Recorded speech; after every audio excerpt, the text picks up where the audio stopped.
Innal hamdalillah nahmaduhu wa nasta'inu wa nastaghfiruhu wa na'udzu billahi min shururi anfusina wa min sayyiati a'malina. Faqala ta'ala fil Qur'anil azim, a'udzu billahi minasy syaithanir rajim. Bismillahirrahmanirrahim. Wal 'ashri innal insana lafi khusr illa alladziina amanu wa 'amilus shalihat wa tawashaw bil haqq wa tawashaw bis sabr. Waqala an-nabiy sallallahu alaihi wasallam fil kitabil hadis, man ahya sunnati faqad ahabbani wa man ahabbani kana ma'a fil jannah. Shadaqallahul azim wa shadaqa rasulul karim, amma ba'du. Hadirin jamaah tahanan Polsek Batuna II yang sama-sama mengharap ridha Allah Subhanahu wa taala. Syukur kita panjatkan kepada Allah Subhanahu wa taala yang mana hari ini Allah Subhanahu wa taala masih hidupkan kita. Allah Subhanahu wa taala masih berikan kita kesempatan untuk mendekatkan diri kepada Allah Subhanahu wa taala. Banyak hari ini, detik ini, jam ini sudah Allah Subhanahu wa taala panggil hari ini. Ada yang berupa dengan tabrakan sehingga menghadap Allah Subhanahu wa taala. Ada yang berupa di rumah sakit berpenyakit dipanggil Allah Subhanahu wa taala. Dah, hari ini kita masih diberikan oleh Allah Subhanahu wa taala kesempatan untuk mendekatkan diri kepada Allah Subhanahu wa taala. Inilah semata-mata kasih sayang Allah Subhanahu wa taala kepada kita. Allah Subhanahu wa taala adalah zat yang menciptakan. Allah Subhanahu wa taala adalah zat yang memelihara, dan Allah Subhanahu wa taala adalah zat yang memberikan kita rezeki.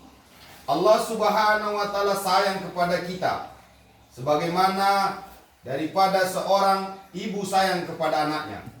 Dan Allah Subhanahu wa taala berikan kita apapun yang kita inginkan.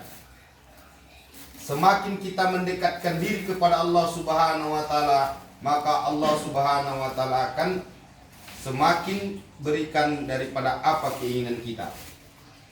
Nah, kenapa ketika kita ceramah selalu kita yang di atas dan bapak-bapak ada di bawah? Ini bukan menunjukkan bahwa saya lebih mulia daripada bapak-bapak, tidak. Di sini kita sama-sama daripada hamba Allah Subhanahu wa taala. Kenapa? Karena ketika Jibril alaihissalam bertanya kepada Rasulullah sallallahu alaihi wasallam, "Wahai Rasulullah, siapakah yang lebih mulia aku daripada engkau?" katanya. Maka Rasul mengatakan, "Aku." Kenapa? Karena Jibril diutus untuk Rasulullah SAW. Kemudian Jibril bertanya lagi, "Wahai Rasulullah, siapakah yang lebih mulia surga daripada engkau?" Apa kata Rasul? "Akulah yang lebih mulia," kata Rasul. Kenapa?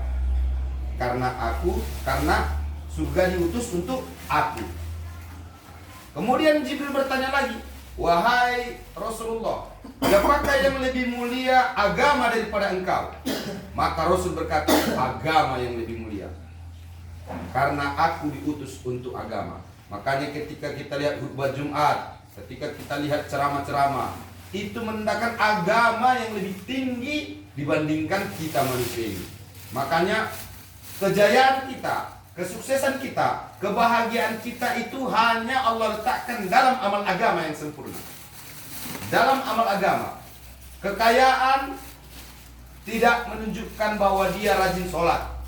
Kemiskinan juga tidak menunjukkan bahwa dia rajin sholat. Toh ketika ada orang miskin dia mempunyai satu kain namanya sa'labah, dia rajin beribadah walaupun terlambat. Dia sholat, habis sholat dia pulang terus, sholat pulang terus. Orang ketika sholat, Allahumma antas salam minkas salam wa ya salam, zikir kan. Kalau dia Allahumma lantas jalan pulang dia. Ketika dia pulang, maka gantian sama istrinya, karena cuma mempunyai satu kain hari yang mulia. Nah, untuk itu maka dia datang kepada Rasulullah. "Wahai Rasulullah," ditanya oleh Rasulullah, "Kenapa engkau sering terlambat? Apakah engkau tidak perlu itu zikir?" Perlu.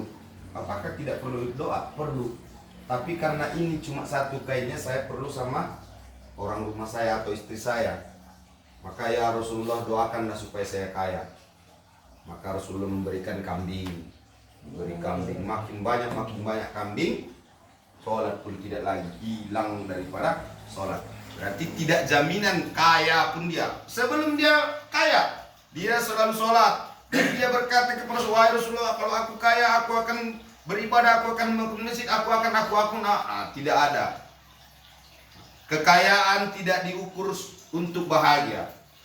Berapa banyak hari ini orang mengumpulkan harta, mengumpulkan uang, justru disitulah puncak kebinasaannya. Justru disitulah puncak kehancuran. Dan disitulah puncak meninggalnya dia, dipanggil oleh Allah Subhanahu wa Ta'ala. Dan berapa banyak orang yang miskin juga begitu. Miskin, kaya itu sama-sama begaduh. Tak ada bahagianya. Orang miskin tak bahagia, orang kaya tak bahagia kalau tidak ada amal agama. Datang orang kaya, enak kali lah orang miskin, nggak mikirkan gaji karyawan, nggak memikirkan ini, nggak memikirkan itu. Datang juga orang miskin, enak kali orang kaya, bisa nyuruh-nyuruh orang, bisa. Sama-sama begaduh. Karena apa? Karena tidak ada amal agama. Jadi hadirin yang mulia yang dirahmati Allah Subhanahu wa Ta'ala. Jadi amal agamalah yang menentukan daripada manusia ini akan bahagia. Di luar sana atau orang yang bebas di luar sana pun tak bahagia. Orang yang di dalam penjara pun tak bahagia. Orang yang di luar, enak kali lah dalam penjara ya. Gak kerja-kerja, makan-makan, duduk-duduk, merokok-rokok, ketawa, bahkan dengarkan ceramah. Sementara orang yang dalam sana, enak kali lah yang di luar, tak bahagia. Tapi yang di dalam penjara pun kalau dia amalkan agama, dia akan bahagia. Kalau di luar sana pun dia amalkan agama, dia akan bahagia. Orang yang bahagia itu adalah orang yang mendapatkan Allah. Orang yang mendapatkan Allah, dia akan mendapatkan segala-galanya.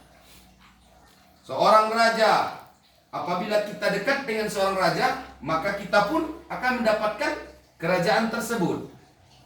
Begitulah hadirin yang mulia yang dirahmati Allah Subhanahu wa Ta'ala. Jadi untuk itu, maka banyak-banyaklah kita berdoa kepada Allah Subhanahu wa Ta'ala agar Allah Subhanahu wa Ta'ala hadir dalam kehidupan kita. Dan bagaimana seekor ayam mau ke dalam kandang yang berisi musang? Apakah ayam mau masuk ke dalam kandang yang berisi ular? Tak mau. Begitu juga dengan Allah Subhanahu wa Ta'ala. Allah Subhanahu wa Ta'ala tidak akan mau masuk ke dalam hati kita yang beradab kebesaran-kebesaran selain daripada Allah. Kebesaran dunia, kebesaran daripada kendaraan, kebesaran makhluk-makhluk lainnya yang ada dalam hati kita. Allah tidak akan mau masuk ke dalam hati kita. Maka hadirin yang mulia yang dirahmati Allah Subhanahu wa Ta'ala, ketika dunia ini bergoncang, dengan begitu goncangnya, maka Allah tancapkanlah dengan gunung. Tak. Maka berpelanlah dunia ini. Maka hadirin yang mulia, malaikat bertanya, ya Allah, betapa hebatnya gunung tersebut. Adakah yang lebih hebat daripada gunung tersebut? Ada. Apa itu?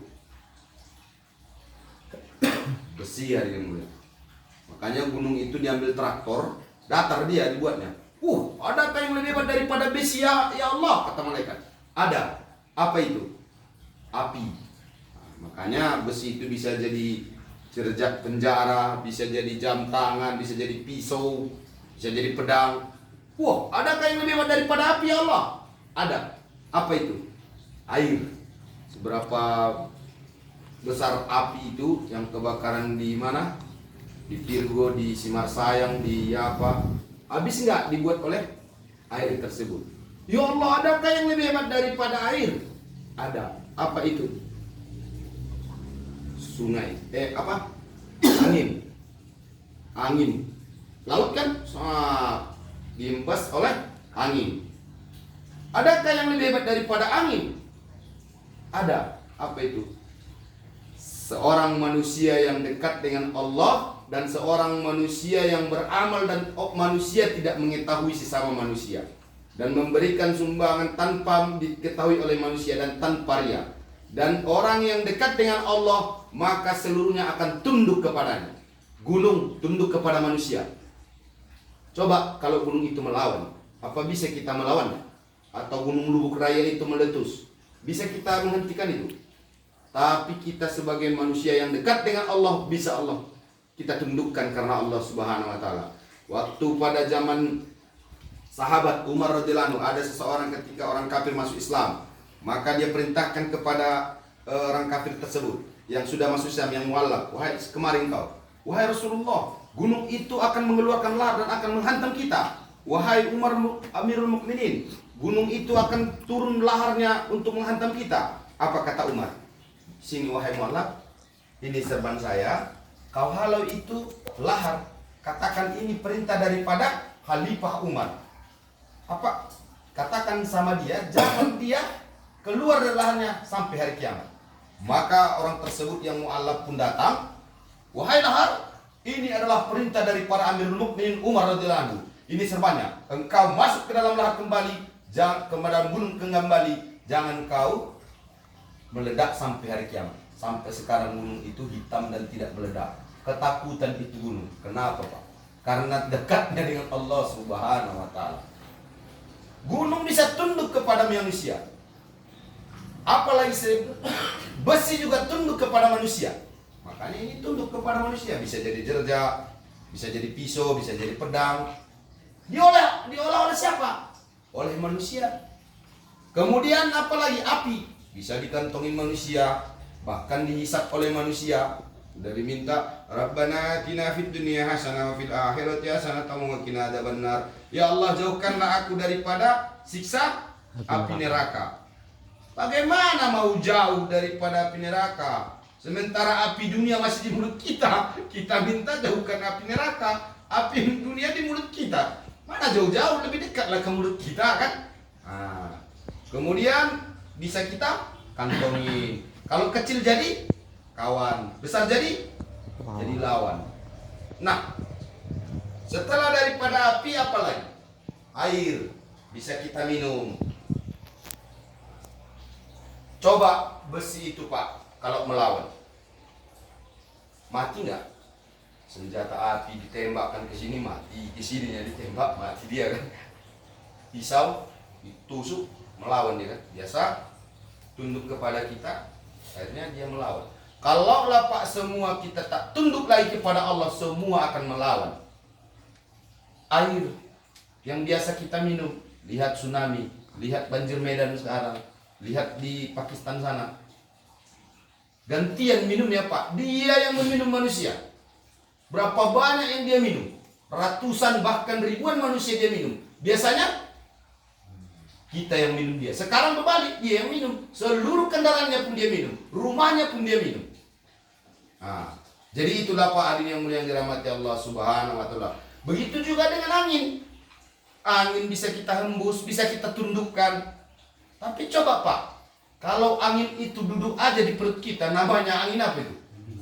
Angin duduk. Tahan nggak kita, Pak? Belum dia berlari, belum dia melawan, hanya duduk aja. Macam mana, Pak? Nah, hadirin yang mulia yang dirahmati Allah Subhanahu wa taala, maka apalah kehebatan kita? Makanya sesungguhnya manusia ini dalam keadaan rugi. Yang di luar sana rugi, yang di dalam sini pun rugi. Merugi semua. Allah sempat bersumpah masa cuma ada dua. Masa ada cuma dua. Masa dulu, masa sekarang. Siang dan malam. Awal dan akhir. Cuma itu aja masa, Pak. Nah, apakah dengan masa ini, Pak, kita dengan berleha-leha di sini? Sesungguhnya di sini adalah tempat kita untuk beribadah kepada Allah Subhanahu wa taala. Untuk mendekatkan diri kepada Allah Subhanahu wa taala. Jadi semua manusia, baik kaya rugi, miskin rugi, semua rugi. Dan kenapalah di dunia ini dikasih kepada siapapun. Kepada orang kaya dikasih harta, orang Nasrani, orang Buddha, Hindu, semua dikasih dunia ini. Karena tidak ada harganya dunia ini, maka Allah kasih kepada siapapun. Kepada siapapun yang ingkar kepada Allah, yang dekat kepada Allah, Allah kasih ini dunia. Tetapi perkara sholat ini adalah pilihan-pilihan oleh Allah Subhanahu wa taala. Kenapa? Karena mahal itu harga sholat. Itu Pak, sholat itu enak, baca Quran itu enak. Kalau kita sembuh, kalau kita dekat dengan Allah. Macam mana orang sakit? Sate enak nggak kalau sama orang sakit?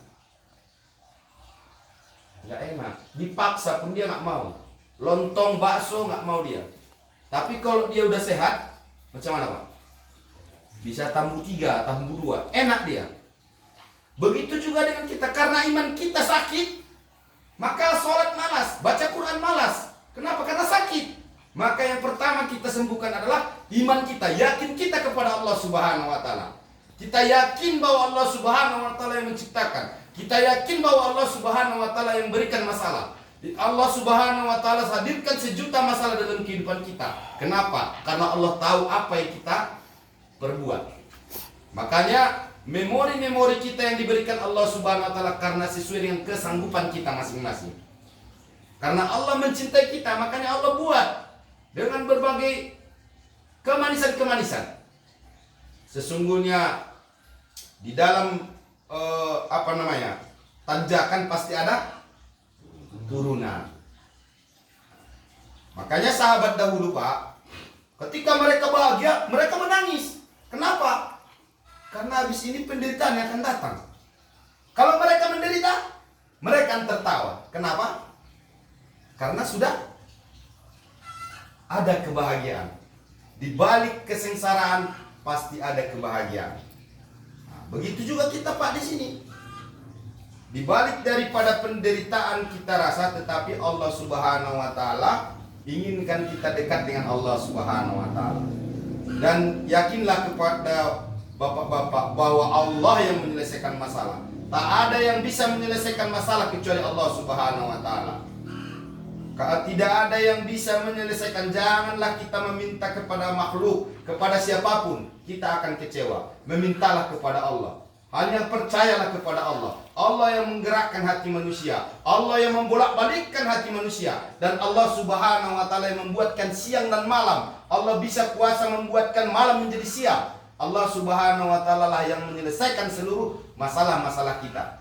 Tidak ada yang lain. Dan bermintalah kepada Allah. Jangan meminta kepada makhluk. Berharap pun kita kepada Allah. Jangan berharap kepada makhluk. Kalau kita meminta kepada makhluk, macam mana Pak? Cerita yang kemarin. Ada orang melarat, ya kan? Dia melarat, dikirimnya surat ke Tuhan, ya kan? Wahai Tuhan, aku sedang melarat. Aku butuh ongkos rumah 5 juta Tuhan. Nah, diantaranya ke kantor pos. Sampai kantor pos bingung. Mau kemana ini? Suratnya ke Tuhan, dibawalah ke Polres atau ke Polsek. Dibaca Kapolsek, kasihan Kapolsek melihatnya. Diambil Kapolsek lah duitnya 2.500.000. Dimasukkannya lah ke amplop. Dia berangkat ke orang yang melarat tersebut. Pak, ya ini Pak, yang saya dapat surat Bapak, ini duitnya Pak. Nah, diterima orang yang melarat tersebut. Dibalasnya lagi. Wahai Tuhan, terima kasih Engkau telah berikan aku duitnya itu. Tapi kalau bisa, janganlah polisi, karena udah dipotongnya setengah. Padahal yang memberikan itu polisi. Itulah tidak percaya lagi sama polisi itu. Nah, jadi begitulah bapak-bapak yang dirahmati Allah Subhanahu wa taala. Kita pun di dalam kepolisian ini ada silap, ada benarnya. Ada yang semua instansi dimanapun itu dekat dengan Allah Subhanahu wa taala akan bahagia. Polisi yang dekat dengan Allah, dia akan bahagia. Polisi yang jauh dari Allah, dia akan sengsara. Begitu juga orang di sini. Di dalam tahanan ini pun dekat dengan Allah, dia akan bahagia. Di luar sana pun dia dekat dengan Allah, dia akan bahagia. Jadi kenali Allah Subhanahu wa taala. Kalau kita berteman dengan Bapak ini, kita akan kenal sifatnya. Kita berteman dengan anjing itu, kita akan tahu anjing itu bagaimana sifatnya. Kita berteman dengan burung, kita akan tahu bagaimana sifat burung tersebut. Jadi kita pun berkawan dengan Allah Subhanahu wa taala, mendekatkan diri kepada, mengenali daripada Allah Subhanahu wa taala. Kita akan kenal daripada Allah Subhanahu wa taala dan sifat-sifat Allah Subhanahu wa taala. Jadi untuk itu, maka lebih besarlah daripada Allah Subhanahu wa taala dalam hati kita. Apa arti subhanallah? Maha suci Allah. Tidak ada yang tidak suci di dunia ini kecuali Allah Subhanahu wa taala. Siapapun dia, tidak ada yang suci kecuali Allah Subhanahu wa taala. Makanya kita sering mengucapkan subhanallah, subhanallah. Kita berzikir kepada Allah Subhanahu wa taala ibaratkan kita menatap bintang di langit dengan bersinar, dan malaikat pun akan menatap kita dengan berzikir seperti bersinar di malam hari. Apa itu artinya alhamdulillah? Apa itu artinya alhamdulillah? Segala puji-pujian bagi Allah. Tidak ada yang hebat kecuali Allah. Makanya pujian itu hanya kepada Allah. Keselamatan itu hanya milik Allah Subhanahu wa taala. Kemudian apa itu Allahu Akbar? Maha besar. Allah Maha Besar. Siapa lagi yang lebih besar kecuali Allah? Siapa yang lebih besar? Makanya ala bizikrillah tatma'innul qulub. Hanya mengingat Allah hatimu akan tenang. Kalau kita mengenal Allah, kita akan tenang. Berzikir pun kita kalau nggak tenang, berarti zikir kita tidak diterima. Tanda sholat seseorang diterima, inna sholata anil fahsya'i wal munkar. Sholat itu akan mencegah daripada perbuatan keji dan mungkar. Zikir seseorang diterima, ala bizikrillah tatma'innul qulub. Hanya mengingat Allah hatimu akan tenang. La haula wala quwata illa billahil aliyyil azim. Apa artinya? Tiada daya upaya manusia kecuali Allah Subhanahu wa taala. Tak ada dayanya. Kemudian apa artinya? Inna lillahi wa inna ilaihi rajiun. Apa itu artinya? Segalanya datang dari Allah dan segalanya akan kembali kepada Allah. Masalah kita pun datang, siapa yang apa yang disebutkan? Segalanya datang dari Allah dan akan kembali kepada Allah. Maka serahkanlah seluruh masalah-masalah kita ini kepada Allah Subhanahu wa taala. Bukan kita yang memberikan makan anak kita, bukan kita yang memelihara daripada istri kita. Inilah menunjukkan bahwa Allah Subhanahu wa taala itu hebat. Inilah yang menunjukkan daripada Allah Subhanahu wa taala mampu menjaga daripada istri bapak-bapak, anak bapak-bapak. Bagaimana daripada kisah Nabi Ibrahim alaihissalam yang ada Makkah sekarang, yang ditinggalkan oleh daripada Ibrahim alaihissalam, Siti Hajar yang ditinggalkan daripada Ibrahim alaihissalam, seorang anak bayi balita yang ditinggalkan daripada Ibrahim alaihissalam. Siapa yang menjaga mereka?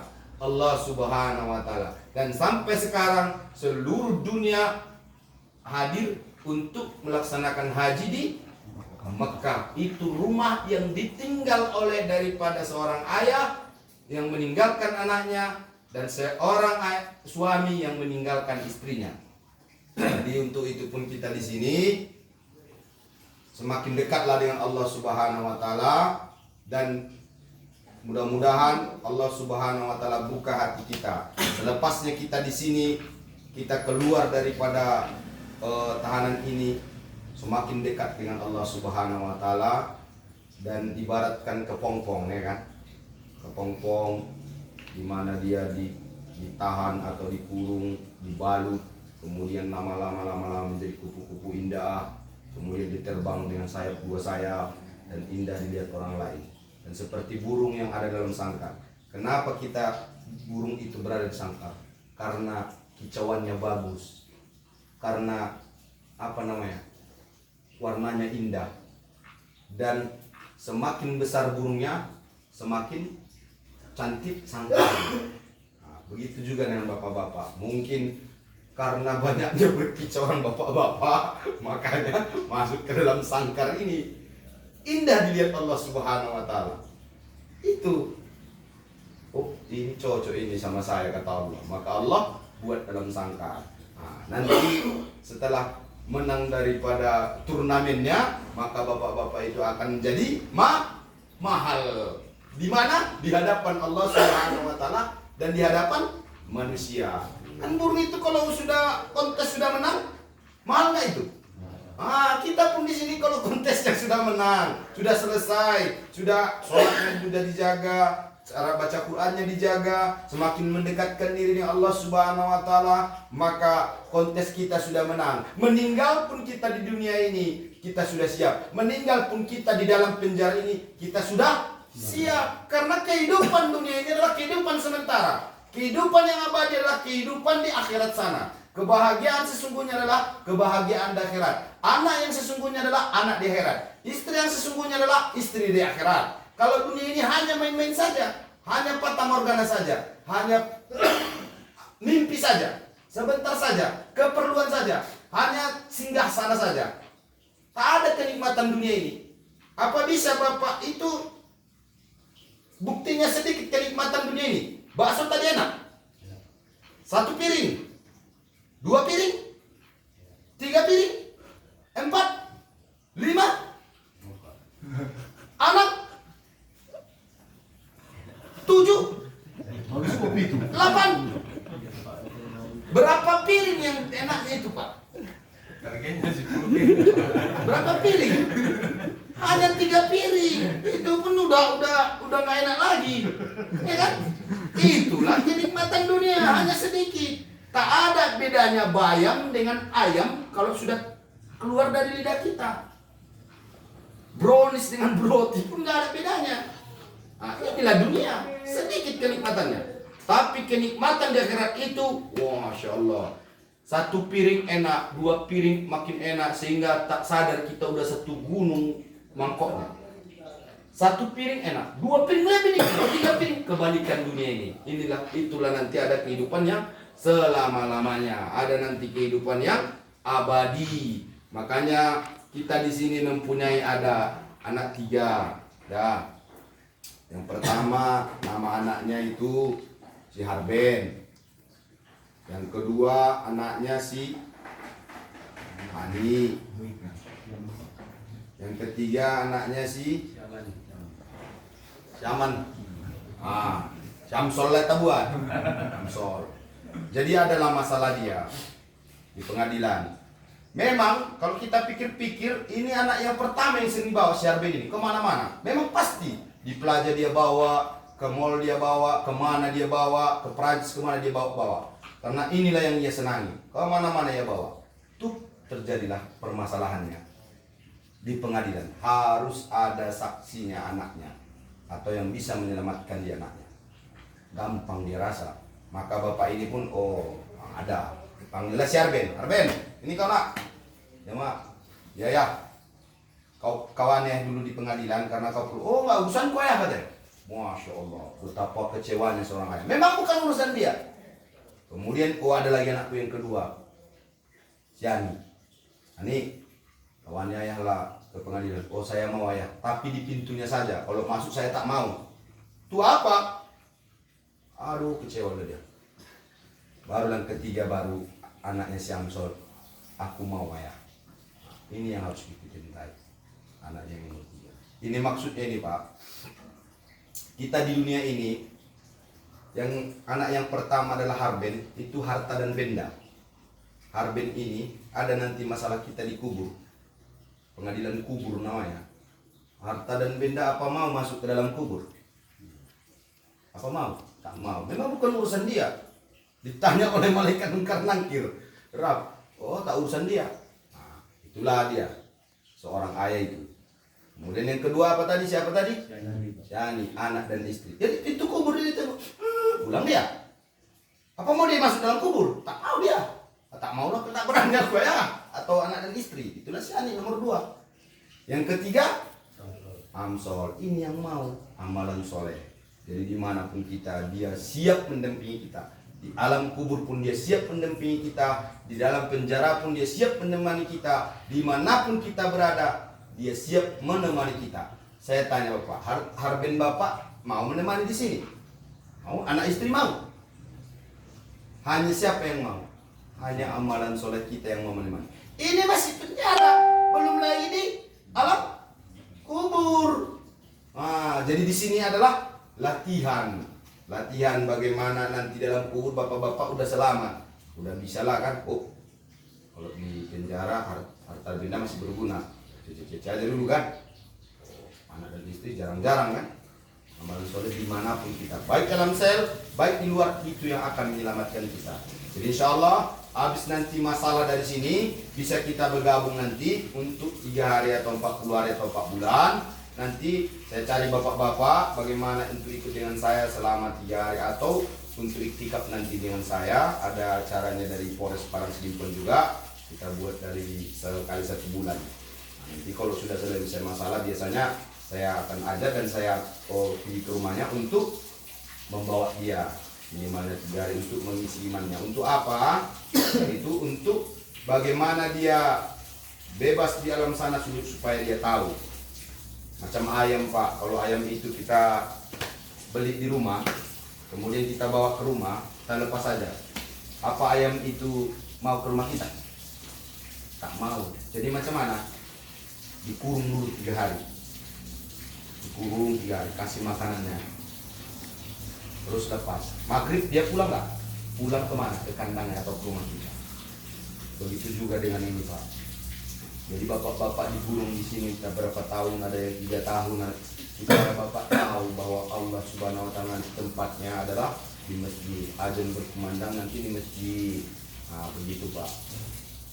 Jadi untuk terakhir kali, sesungguhnya tidak ada yang bisa membuat bahagia manusia ini kecuali kepada Allah Subhanahu Wa Taala. Tidak ada bedanya orang yang dipenjara dengan orang yang bebas di luar sana kalau jauh dengan Allah Subhanahu Wa Taala. Walaupun dia dipenjara tapi dekat dengan Allah Subhanahu Wa Taala, itu lebih mulia daripada dia keluar di alam bebas tanah tapi jauh daripada Allah Subhanahu Wa Taala. Jadi untuk itu hidupkanlah Allah Subhanahu Wa Taala dalam hati bapak-bapak dan lakukanlah amal-amal sehingga amal-amal ini dekat dengan Allah Subhanahu Wa Taala dan berbicara dengan Allah Subhanahu Wa Taala. Bagaimana cara berbicara dengan Allah Subhanahu Wa Taala? Itulah dengan sholat. Dan Allah sendiri berbicara kepada kita dengan membaca Al-Quran. Alif Lam Mim Zalikal Kitabul La Raiba Fihi lil Muttaqin. Inilah Al-Quran, tidak ada keraguan padanya, itu bagi orang beriman. Jadi terus baca Quran di sini dalam walaupun secara sirri, ya kan? Nah, jadi demikian saja daripada bimroh tahanan kita ini. Mudah-mudahan makin bulan makin naik iman dan makin Allah Subhanahu Wa Taala angkat derajat kita di akhirat. Walaupun kita di dunia ini hina, kalau Allah Subhanahu Wa Taala ingin memuliakan, pasti akan Allah muliakan. Walau seluruh dunia ini ingin menghinakan kita, tetapi kalau Allah Subhanahu Wa Taala ingin memuliakan kita, kita pasti mulia. Tetapi walau seluruh manusia ini ingin memuliakan kita, tetapi kalau Allah hinakan, pasti Allah hinakan. Betapa banyak kita lihat para pejabat, orang jijik, ingat mukanya pun jijik orang, nggak suka orang. Dan betapa banyak kita lihat orang permanjalnya dia, tapi orang senang melihat mukanya, senang melihatnya. Maka yang mengangkat derajat kita itu adalah bukan manusia, tetapi Allah Subhanahu Wa Taala. Jadi mendekatkan dirilah kepada Allah Subhanahu Wa Taala. Demikian saja. Subhanallah bihamdihi, subhanallah wa bihamdika, asyhadu an la ilaha illa anta astaghfiruka wa atubu ilaik. Assalamualaikum warahmatullahi wabarakatuh. Waalaikumsalam warahmatullahi wabarakatuh. Jadi kita doa dulu, merapat doanya dulu iftiros. Merapat doanya dulu iftiros.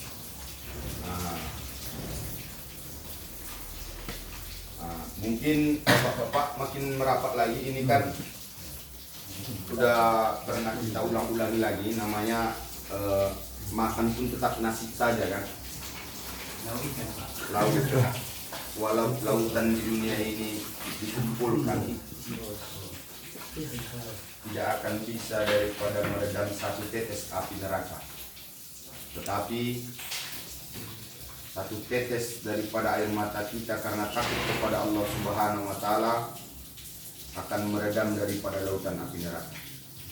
Maka kita sebanyak-banyaklah menangis kepada Allah Subhanahu Wa Taala, karena tetesan air mata kita itu walaupun tidak bisa menangis maka berpura-pura menangis, supaya hati kita makin lembut, supaya hati kita dekat dengan Allah Subhanahu Wa Taala.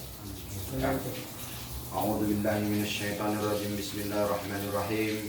Alhamdulillahirabbil alamin wassalatu wassalamu ala asrofil anbiya'i wal mursalin wa ala alihi washabihi ajma'in. Amin. Ya Allah ya Rahman ya Rahim, kami mengadakan tangan di hadapan-Mu ya Allah.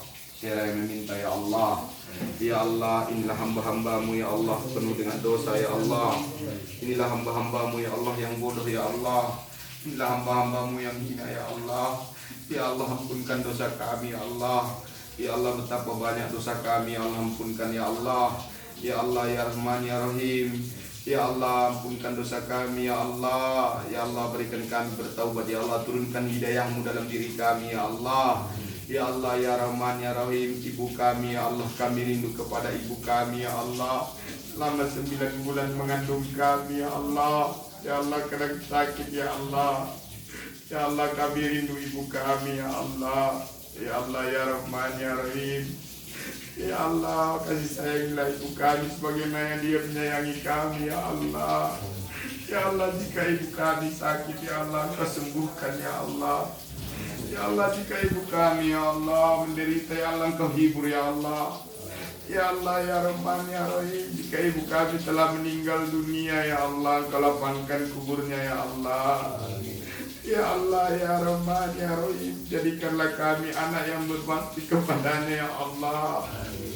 Ya Allah ya kami ya Allah, pandanglah ya kami ya Allah, siang malam mencari nafkah untuk kami ya Allah. Ya Allah ya kami ya Allah, siang malam ya Allah selalu mengingatkan kami untuk berbuat bakti kepada-Mu ya Allah, untuk mengerjakan sholat ya Allah, tapi kadang kami ya Allah tidak mau mendengarkannya ya Allah. Ampuni ya kami ya Allah, jangan Kau bebankan dosa kami kepada ya kami ya Allah. Ya Allah ya Rahman ya Rahim, jika ya kami ya Allah telah meninggal dunia ya Allah, Engkau lapangkan kuburnya ya Allah. Jika ya kami ya Allah sakit ya Allah, Engkau sembuhkan ya Allah. Ya Allah ya Rahman ya Rahim, istri kami ya Allah, pandanglah istri kami ya Allah. Istri kami ya Allah siang malam memikirkan kami ya Allah, karena perbuatan kami ya Allah. Ya Allah ya Rahman ya Rahim, kami juga rindu akan istri kami ya Allah. Kami